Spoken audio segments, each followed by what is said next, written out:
By dawn, the harbor held its breath. The cranes stood like sentinels above the still water, their rusted joints glinting faintly under a slow wash of silver light. Tokyo was never truly silent, but that morning came close. Just the hum of a distant generator, the faint clink of a mooring chain, the city not yet awake enough to defend its own illusions. I remember thinking that silence was its truest language. It concealed more than it revealed. From that quiet vantage point, I'd watched Japan rebuild itself into precision machines that whispered efficiency, people who moved as if synchronized to a national heartbeat. It was beautiful, and it was rigid. Even then, I could feel the tension between stillness and stagnation, between control and the quiet cost of maintaining it.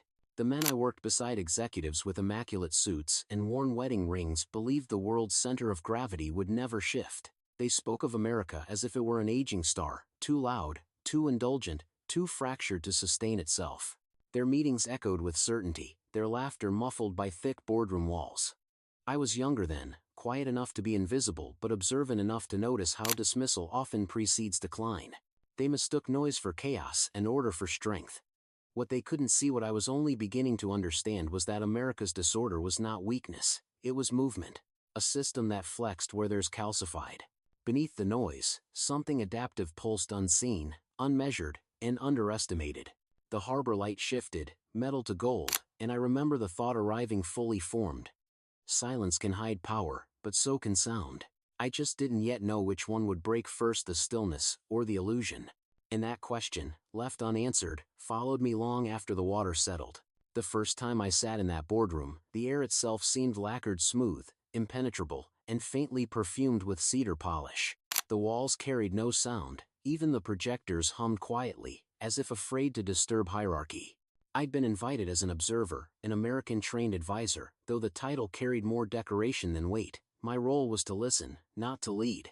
They studied quarterly charts projected in sterile blues, tracing America's erratic market swings like doctors diagnosing a terminal patient. Undisciplined, one murmured. No cohesion, another added. Their nods came slow, almost ceremonial. They saw volatility as illness. I saw it as breath. The difference between collapse and renewal often looks like chaos from the outside, yet I said nothing. Most of them had survived the lost decade, the deflation years when optimism was an unaffordable luxury. Their caution wasn't arrogance, not entirely, it was a scar that never quite healed. They clung to precision the way survivors cling to order after disaster. When I spoke about the velocity of U.S. startups, about open data ecosystems and crowd-backed innovation, they smiled politely, the way you do at a child describing a storm as exciting. I remember one executive, Nakamura, who carried a small notebook filled with clipped English phrases. He was kind, almost fatherly, and utterly certain. America has noise, he told me once over green tea, but no harmony. They play jazz when we need symphonies. His tone wasn't cruel, it was protective, almost mournful. Still, I wrote his sentence down, knowing someday it would prove itself wrong. Perception favored symmetry. Reality rarely obliged. Beneath their polished order, cracks widened, unseen dependencies, aging infrastructures, assumptions inherited like debts. I could feel the misreading harden into belief, and belief calcify into blindness. What I didn't yet know was which tremor, financial, political, or personal, would expose the flaw first. But I knew it was coming. The silence before any shift always hums the same way. By the time they told me the meeting was internal only, the conference room door had already begun to close. The sound it made, soft, deliberate, final, wasn't loud, yet it landed heavier than any dismissal could. I stood for a moment in the hallway, holding the folder I'd prepared for weeks, its edges still warm from the printer. No one met my eye as they passed. Silence can hum with humiliation if you let it, but that morning, I decided to let it sharpen instead. I walked to the glass atrium overlooking the harbor. The water was still again, just as it had been months earlier, though the cranes now gleamed harder in the summer Sunday. Stillness, I realized, wasn't always defeat. It could be camouflage. Behind every motionless surface, pressure gathered. And pressure, directed carefully, became leverage. Their exclusion wasn't a tragedy, it was a timeline. The firm's contracts operated on 6-month renewal cycles, each one a window dressed as a wall. Mine was due in November. That gave me 182 days to make myself indispensable, not through noise or protest, but through proof. I wrote the date on a yellow notepad, June 2, start clock, and tucked it behind the harbor photo pinned to my desk.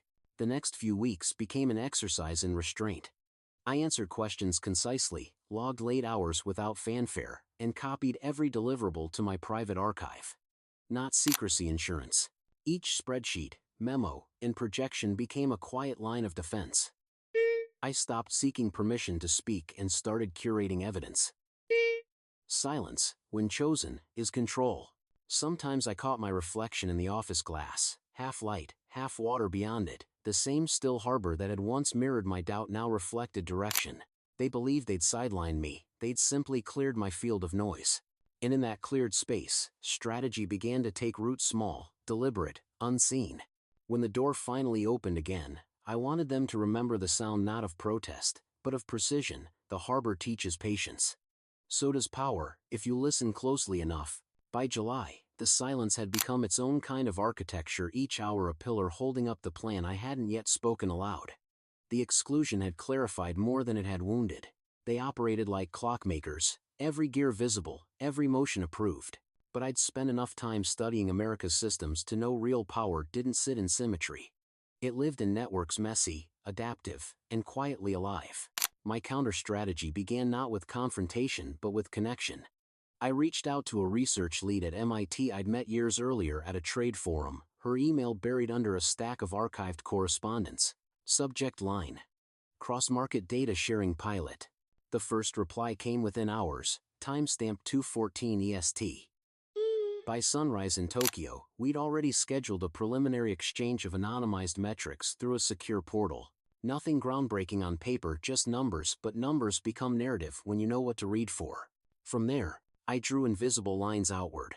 A small renewable tech startup in Oregon, a logistics AI lab in Osaka staffed by underpaid interns with overdeveloped curiosity, a professor in Berkeley whose students were mapping decentralized production models. I built bridges without banners, each conversation sealed by non-disclosure agreements and mutual curiosity. Every document, PDF, signature, timestamp went into a hidden folder labeled Archive 47, not espionage, just foresight. The Japanese executives still held their weekly summits, surrounded by whiteboards filled with charts that explain everything except change. They believed strength was structure. I was learning that strength was motion. Centralized planning versus organic emergence. One builds walls, the other grows roots. I stopped trying to convince them and started designing proof. The data transfer agreements were small victories, the quiet kind that never make reports. But by September, the patterns were undeniable. Cross-border innovation moved faster when no one tried to control it. I didn't announce it, I simply kept building. If you've ever been underestimated, you know the quiet satisfaction of being unseen while you prepare. Sometimes, the most powerful thing you can do is let them think you've disappeared. Ask yourself who around you have you mistaken for background noise, not realizing they're tuning the whole frequency. By autumn, my blueprint was complete, and no one in that boardroom knew their next success story had already started growing under a name they'd forgotten to notice. Progress, I learned, doesn't announce itself, it leaves a trail of timestamps. Mine began at 23:47 on a Wednesday night, the hour when Tokyo's noise finally surrendered. My apartment overlooked the Sumida River, its surface black glass beneath a pale bridge light. I worked there instead of the office, where quiet didn't have to be earned. One screen showed a video call with Palo Alto 2 engineers running on caffeine and idealism, while another displayed a submission portal for international research grants. The numbers were modest but real, $2.4 million, distributed across 3 pilot projects, each one structured to look routine. Routine is invisible, invisible is safe. The filings came next. Each document marked with its own timestamp, each notarized through a digital chain. 2:16, 3:2, 4:11. The rhythm of control measured in minutes, not meetings. Silence became both shield and tempo. While Japan's executives convened in brightly lit hotels, applauding their own consistency, I was building corridors they couldn't see: academic partnerships, open-source repositories, funding conduits disguised as collaborative research. By August, I'd learned to speak in contracts, not in words. Memorandums of understanding drafted in neutral language, clauses cross-checked twice before dawn.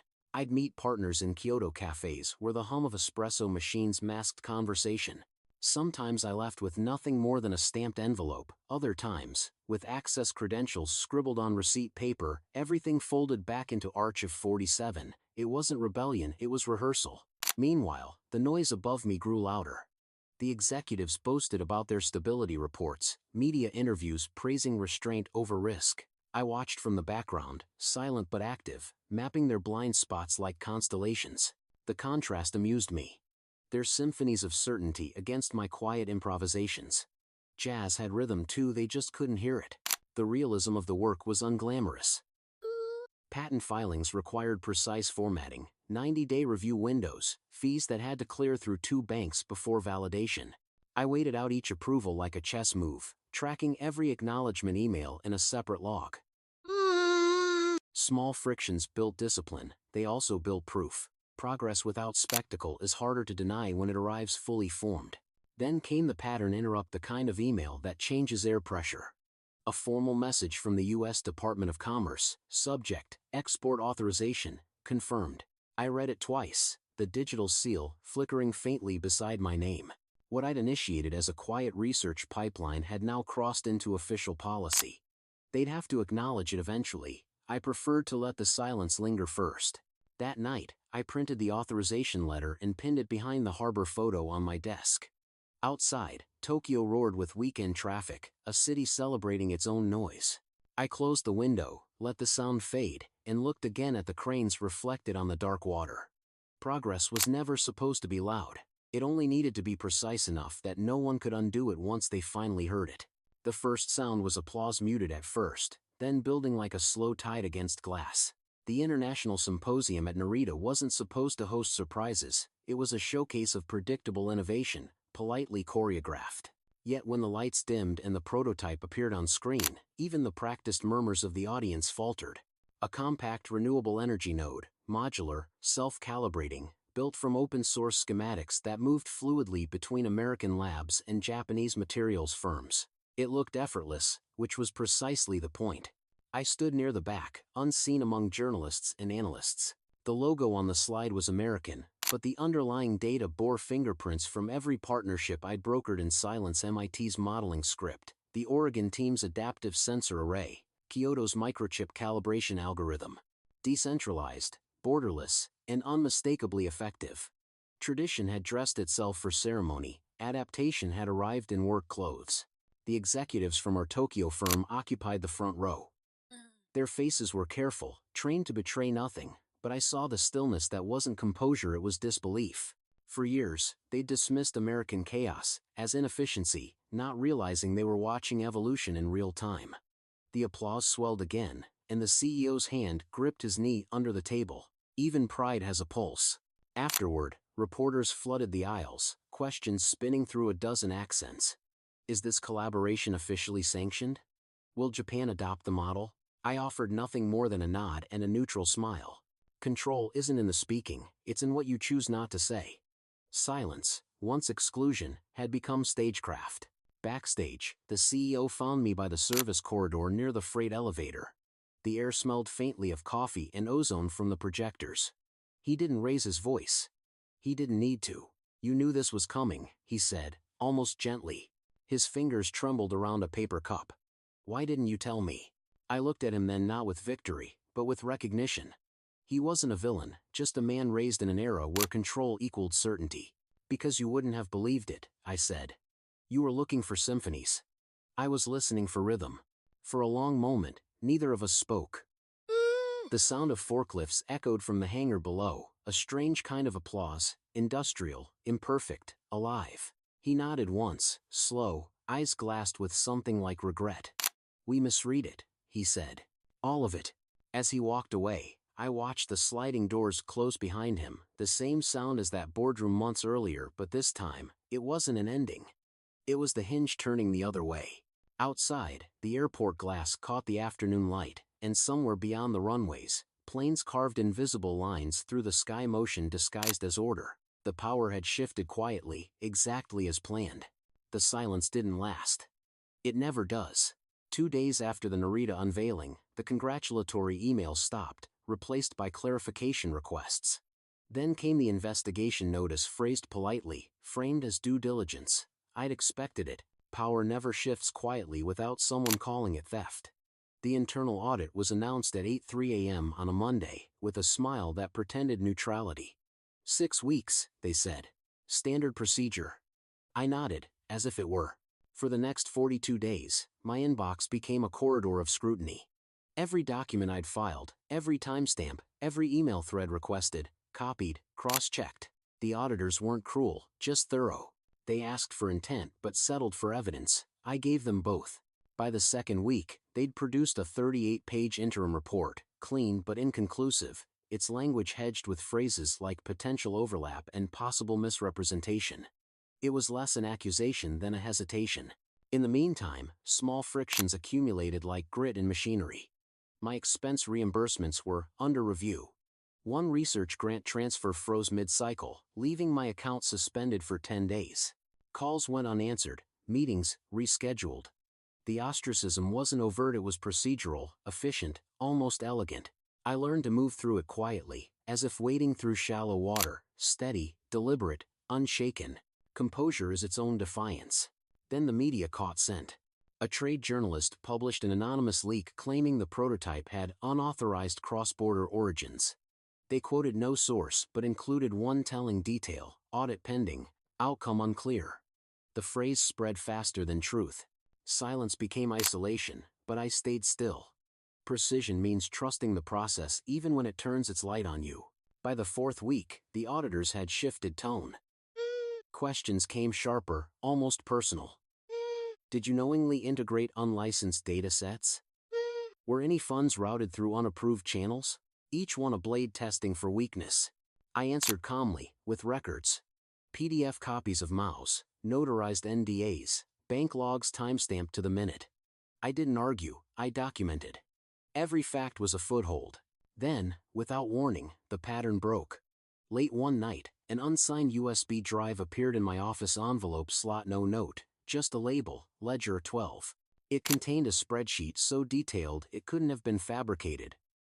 Columns of transaction data, showing how multiple domestic firms had quietly depended on outdated US tech models they publicly disdained. It wasn't my proof, it was theirs. The real weakness wasn't American chaos, it was Japanese denial. Someone inside wanted that truth out. The next morning, the file surfaced online, mirrored across 3 news outlets before breakfast. The audit halted within hours. I wasn't cleared yet, but the direction had changed. Exposure had reached its limit, composure had endured past it. I printed the ledger's front page and slid it into Archive 47, the paper still warm from the copier. They had wanted noise. Instead, they got documentation. The storm had broken, but I was still standing, anchored in the silence that started it all. By the time they called me back to headquarters, Tokyo Bay was already awake, cranes moving in slow, deliberate arcs, sunlight cutting through a thin morning mist. The boardroom sat on the 32nd floor, glass on 3 sides, the water glinting below like an unblinking eye. It was the same harbor that had once mirrored my doubt, now it reflected distance. The invitation to meet had come in a single-line email: internal review findings, discussion, attendance, required. No warmth, no threat. Just the familiar tone of control. Inside, the air was cool and measured. The executives sat arranged like punctuation commas where there used to be exclamation points. The CEO faced me directly this time, his expression composed but smaller than I remembered. Between us, a lacquered table and an untouched pot of tea. "We'd like clarity," he said. "Before this becomes larger." His voice wavered on the last word, almost inaudible. I placed a thin folder on the table, parallel to its edge. Inside, the same materials they'd once ignored, the signed memorandums, the Department of Commerce authorization, every time-stamped transfer and notarized clause. No commentary, no embellishment, just the sequence, clean and irrefutable. "This," I said evenly, "is the record." Every data exchange was disclosed, every approval documented. What happened wasn't subversion. It was modernization. They leafed through the pages slowly, as if touching something hot. One executive cleared his throat. Another adjusted his tie. No one met my eyes. I didn't need to speak further, silence did the work. The contrast was stark. Months ago, I'd been the quiet observer at the edge of their certainty. Now, their stillness was the only sound in the room. Arrogance had given way to awareness, the shift almost tender in its discomfort. The CEO finally exhaled, setting the papers down. "You were right," he said softly. "About the system. About us." The admission wasn't grand, it was human. His reflection in the glass behind him trembled slightly, fractured by the sunlight rippling off the bay. "But you understand," he added, voice tightening, "this creates exposure. It creates progress," I replied. "Exposure is just what happens when truth catches up." He nodded once, slowly. No apology this time, just an understanding that couldn't have been reached any other way. The harbor below shimmered, metal and water trading light. Proof had done what protest never could. When I stood to leave, the room remained quiet, reverent almost. No one stopped me. No one dared. The door closed with the same soft finality I'd once heard from the hallway, but its meaning had reversed. The silence that followed wasn't mine to bear anymore, it was theirs to learn from. After the confrontation, the noise faded with surprising speed. Scandals burn fast, reconstruction takes its time. Within weeks, the firm restructured its divisions, trimming departments that had once boasted of stability. My name never appeared in the statements they released, but the absence itself was acknowledgement. I didn't need credit, only clearance. By autumn, I had accepted an offer I'd quietly shaped months earlier. A 2-year consultancy retainer advising on U.S., Japan innovation exchanges, $480,000 annually, modest by corporate excess but clean, steady, and on my terms. The contract came with clauses I'd written myself: non-exclusivity, remote discretion, intellectual independence, freedom quantified in ink. For the first time in years, my work wasn't filtered through hierarchy, it moved directly between creators and institutions, between idea and execution. The collapse had been loud.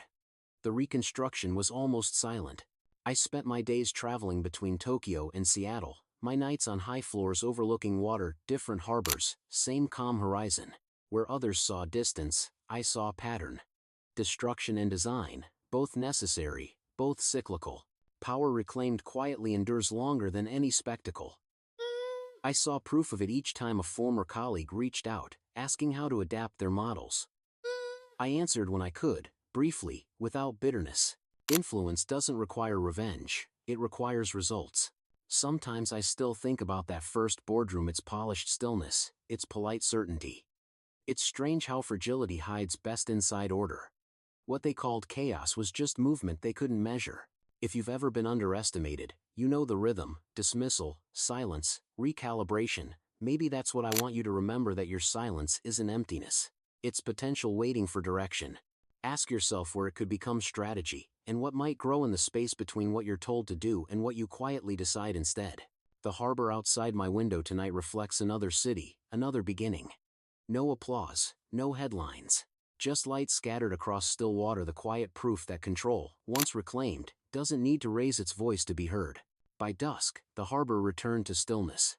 The same cranes that had once loomed like questions now rested in silhouettes against an amber sky. Water lapped softly against the pier, a sound so measured it could have been intention itself. Months ago, I would have called it silence. Now, I knew better. It wasn't silence, it was signal, steady and deliberate, waiting for those who'd learned how to listen. I stood where I'd begun, the city humming faintly behind me, every light reflecting twice, once on glass, once on water. The rhythm was different now. Back then, I'd been trying to be heard.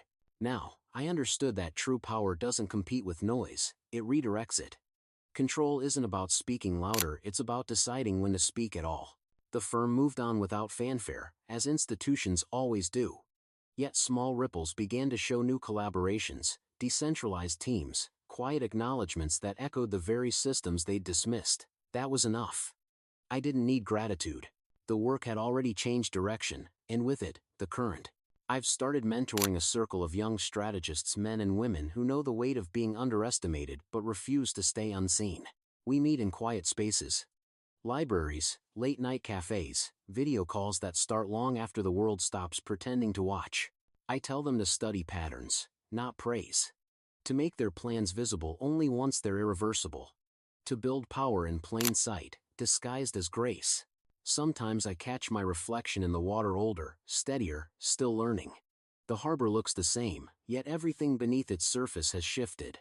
What once mirrored isolation now reflects design. The tide has its own language.